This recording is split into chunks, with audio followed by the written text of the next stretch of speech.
বিসমিল্লাহির রহমানির রহিম। আসসালামু আলাইকুম। সবাই কেমন আছেন? আশা করি সবাই ভালো আছেন। ভিডিওটা দিতে একটু লেট হয়ে গেছে, কিছু করার না আসলে। যাই হোক, আমরা আগামীকালকের মার্কেট, আমরা আজকে হচ্ছে 17 তারিখ, আগামীকালকে 18 তারিখের জন্য ভিডিওটা বানাচ্ছি। একদম ইজিলি বুঝাবো, কিছু নাই। এখানে আমাদেরকে জাস্ট একটা জিনিস দেখতে হবে, সেটা হচ্ছে আমাদের এখানে যে প্রাইস প্যাটার্নটা ক্রিয়েট হয়েছে, এখন যদি ড্রপ করে, যেখান থেকে দেখেন এটা 100 পয়েন্টের একটা এরিয়া, 104 পয়েন্টের উপর এবং নিচের মধ্যে।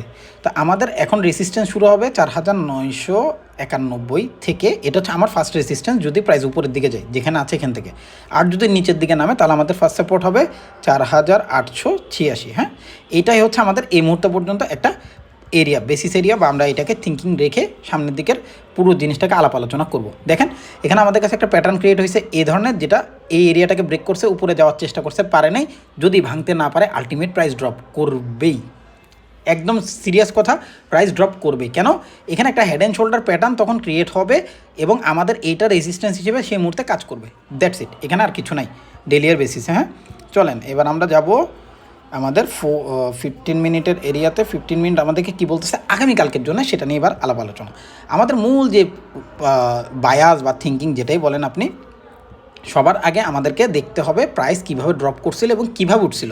তো আমাদের প্রাইস যখন উঠতেছিল, আমরা একটা জিনিসের দিকে একটু যদি খেয়াল করি, তা আমাদের এখানে একটা ট্রেন্ড লাইন আছে যেটাকে সে ব্রেক করছে। ফার্স্ট একটা গেল পার্ট। সেকেন্ড পার্ট হচ্ছে আমাদের এইখানে একটু যদি তাকাই, দেখেন এখানে আমাদের একটা বক্স আছে। কোন বক্স? এটা হচ্ছে এই যে প্রাইস এরিয়া বক্স।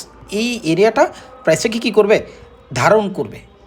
ঠিক আছে, তো ধারণ করার জন্য এই এরিয়াটা আমার কাছে ততক্ষণ পর্যন্ত হোল্ডিং, যতক্ষণ পর্যন্ত এটাকে ব্রেক করতেছে না। ব্রেক করার সাথে সাথে প্রাইস কিন্তু প্যাটার্ন চেঞ্জ করে ফেলবে, রাইট? এখানে আমাদের দেখেন একটু ড্রপ করলো, দেন হাই, দেন লো, দেন হাই, দেন লো। এখন একটু উঠবে, উঠে এটাকে ব্রেক করলে এক রকমের, এখানে তখন আবার এটা হোল্ডিং হওয়ার চান্সেস রাখে। যদি এটা উপরে গেল, হোল্ড করতে পারলো না, প্রাইস ড্রপ করে, সেক্ষেত্রে আমাদের এটা কি হয়ে যাবে? তখন রেসিস্ট্যান্স হয়ে যাবে। হ্যাঁ, তো আমাদের এখন পর্যন্ত মূল যে প্যাটার্ন, আমরা যেটা থিঙ্কিং করতেছি বা যেটা নিয়ে আমরা কাজ করব ইনশাআল্লাহ আগামীকালকে, প্রাইস প্রথমে যদি এটাকে ব্রেক করে ফেলে, তাহলে আমরা থিঙ্কিং করবো বাইয়ের।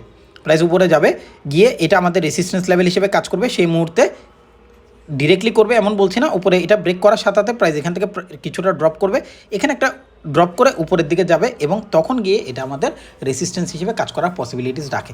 আর এরপরে যদি কোনো কারণে প্রাইস